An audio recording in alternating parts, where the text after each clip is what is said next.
Perkara kriminalisasi juga menimpa seorang ibu bernama Ike Farida yang menuntut hak atas pembelian satu unit apartemen di Casa Grande, Jakarta Selatan pada 12 tahun silam.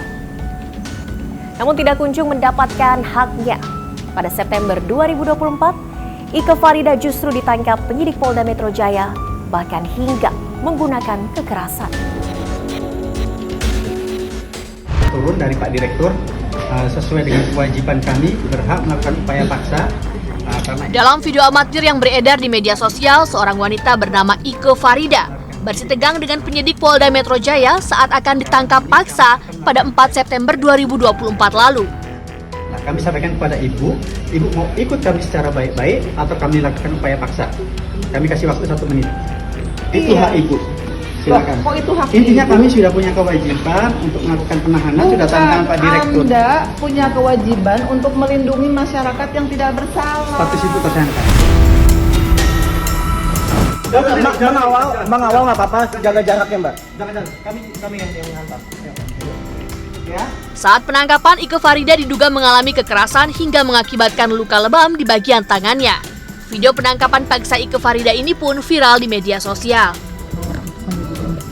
Itu nggak ada ngapa-ngapain ibu, udah Jangan gitu Mbak, tolong. Ada juga caranya. Jangan kayak gitu ke mama saya. Ya udah kalau gitu jangan seperti itu.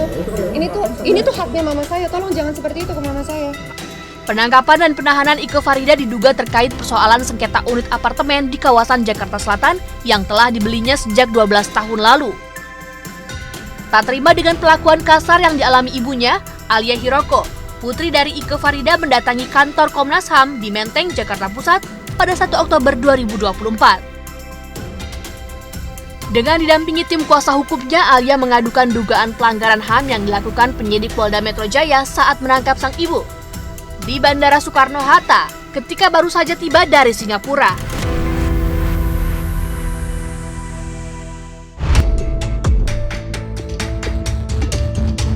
Kasus kriminalisasi juga dialami seorang doktor ilmu hukum, seorang ibu bernama Ike Farida, terkait dengan hak milik dari salah satu unit apartemen di kawasan Jakarta Selatan.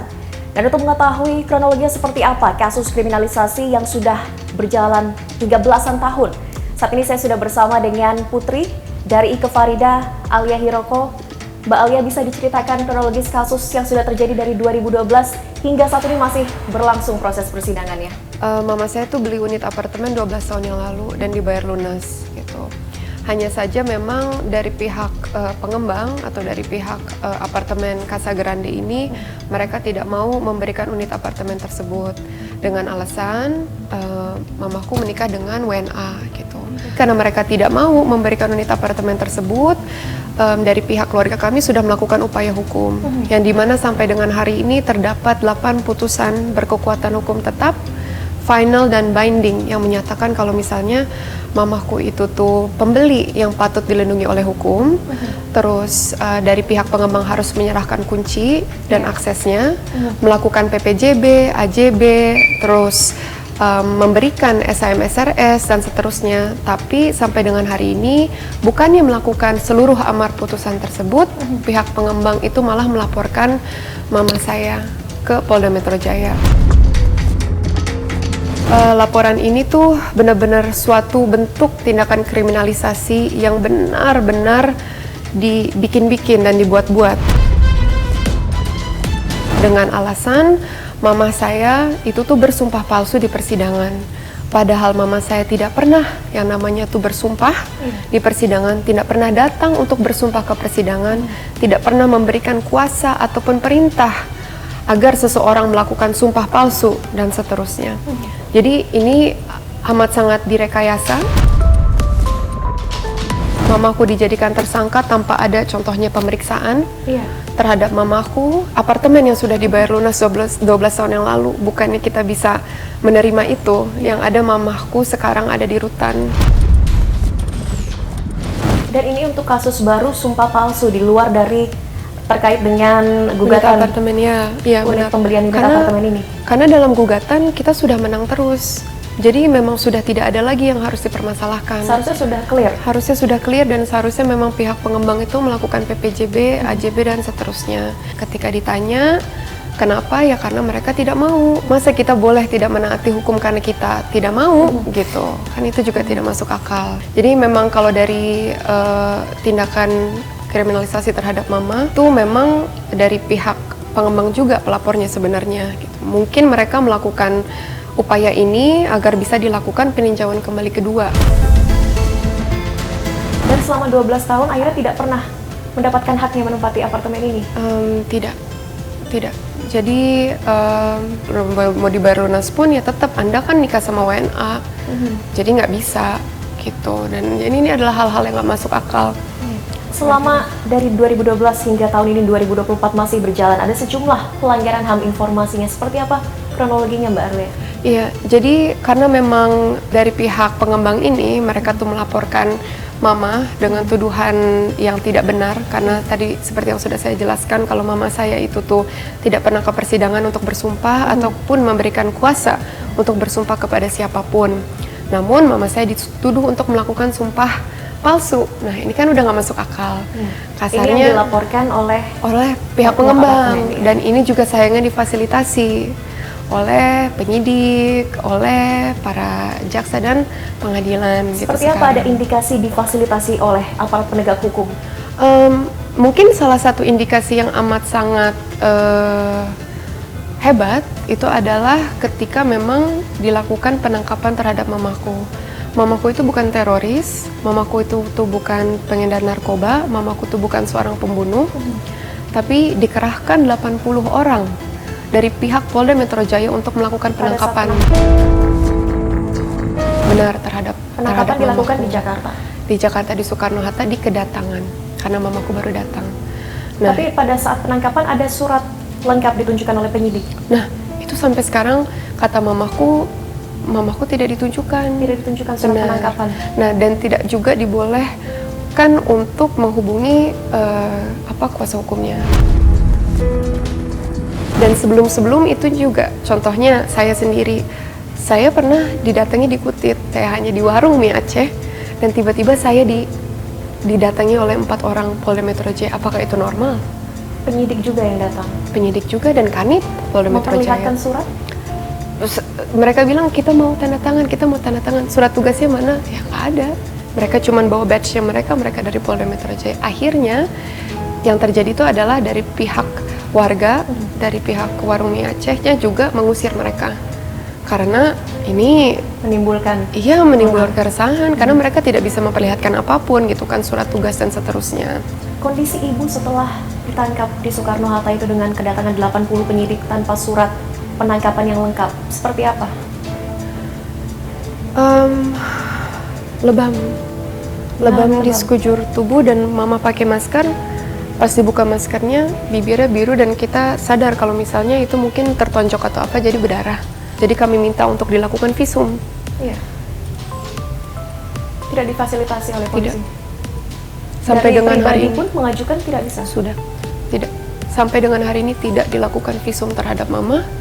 Kita nggak tahu lukanya itu bagaimana dan sampai dengan hari ini kita minta ke pihak Polda Metro Jaya mana videonya. Karena mereka bilang ibu ini tuh dia ngeberontak. Terus saya bilang, Bapak mohon maaf, Bapak kasih lihat surat tidak? Justru Kalau polisi Bapak tidak kasih, menyalahkan. benar, Gitu. benar. Ibu ini ngeberontak dan seterusnya, makanya salah ibu ini tuh memar-memar. Apakah itu normal? Polisi itu adalah aparat penegak hukum, harusnya menjaga kita semua sebagai warga Seharusnya negara banyak Indonesia. CCTV juga, itu kan markas Benar, kepolisian. benar. Tidak diperlihatkan juga. Sampai dengan hari ini kita minta videonya, mereka janji iya akan diberikan, tapi tidak diberikan sampai dengan hari ini. Dan bukannya divisum, mama saya malah ditahan. Jadi, pihak kepolisian tidak memperbolehkan visum. Ibu menceritakan kronologinya, kenapa mendapatkan lebam-lebam itu? Sempat cerita, tapi katanya mama nggak ingat banyak kak, gitu. Karena mama ditarik, karena mama diseret ke lantai. Terus habis itu jilbab mama juga kayak gini kayak gitu. Mama mau telepon penasihat hukum, HP-nya sempat diambil. Jadi mama nggak ingat banyak. Cuman kelihatan dari lukanya juga sih kalau misalnya memang pasti ada kekerasan. Karena mohon maaf, ketika polisi datang dengan mama saya lepas dari polisi aja kan nggak boleh. Gimana ceritanya mungkin mama saya tuh jerukin tangannya sendiri kah atau mukulin tangannya sendiri, kan itu juga tidak mungkin. Berdasarkan keterangan dari pihak keluarga, kronologi penangkapan Ike Farida bermula dari pembelian satu unit apartemen di Casa Grande, Jakarta Selatan, milik Pakuwon Jati Group pada tahun 2012 silam. Namun pengembang properti PT Elite Prima Hutama menolak memberikan unit apartemen yang telah dibayarkan lunas dengan dalih Ike bersuamikan warga negara asing dan tidak memiliki perjanjian pisah harta. Pada tahun 2017, Ike akhirnya membuat perjanjian pisah harta. Pengembang properti tetap menolak memberikan unit apartemen tersebut. Ike pun akhirnya melaporkan pengembang PT EPH ke Polda Metro Jaya. Sejumlah jajaran direksi dan komisaris PT EPH pun sempat menjadi tersangka. Namun dengan alasan tidak cukupnya alat bukti, kasus ini pun dihentikan. Berbagai upaya pun dilakukan Ike untuk bisa memperoleh haknya. Hingga akhirnya ia mendapatkan 4 putusan yang memenangkannya. Di antaranya putusan dari Mahkamah Konstitusi, putusan dari Mahkamah Agung, putusan peninjauan kembali Mahkamah Agung, hingga putusan perlawanan dari Pengadilan Negeri Jakarta Selatan. Namun pada 4 September 2024 lalu, Ike ditangkap oleh penyidik Polda Metro Jaya di Bandara Soekarno-Hatta setibanya dari Singapura. Ike menjadi tersangka dalam kasus dugaan pemberian keterangan palsu. Dalam putusan peninjauan kembali di Mahkamah Agung tahun 2021, Ike dinyatakan sebagai pembeli sah atas unit apartemen yang disengketakan. 24 Oktober 2023, PN Jakarta Selatan melaksanakan eksekusi dan pengembang akhirnya menyerahkan kunci unit apartemen. Namun aliran listrik dan saluran air di unit apartemen dimatikan.